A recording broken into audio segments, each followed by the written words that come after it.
एक महत्त्वाची बातमी हाती येते ती म्हणजे मराठा आरक्षणासंदर्भातली आहे। मुख्यमंत्र्यांनी मराठा आरक्षणाचा निर्णय न घेतल्यास मुंबईतील मोर्चा हा शांततेत निघेलच असं नाही असा इशारा मराठा मोर्चाच्या आयोजकांनी दिलेला आहे। मुंबईतल्या मोर्चाच्या आयोजनासंदर्भात आज औरंगाबादमध्ये बैठक झाली आणि त्यानंतर मराठा क्रांती मोर्चाचे समन्वयक रवींद्र काळे यांनी ही माहिती दिली आहे। त्यामुळे राज्यभर शांततेत निघणारे हे मोर्चे आक्रमक होतील की काय अशी चर्चा आता रंगू लागलेली आहे।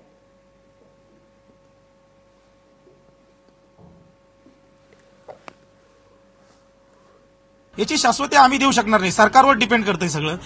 राज्य शासन कसा निर्णय घेणार यानंतरच आम्ही ते खऱ्या अर्थानं आम्ही त्याची घोषणा करू की मोर्चा कशा स्वरूपाचा असणार। राज्य शासनाने जर निर्णय चांगला घेतला नाही किंवा निर्णय द्यायचा त्यांनी जर प्रयत्न केला नाही किंवा कुठल्या तरी निर्णयापर्यंत जर ते पोहोचत नसतील तर नक्कीच या महाराष्ट्रामध्ये आता उद्रेक झाल्याशिवाय राहणार नाही, हे आम्ही आवर्जून आपल्याला सांगतो। समजून घ्या, हा आमचा एका प्रकारचा इशाराच आहे शासनाला।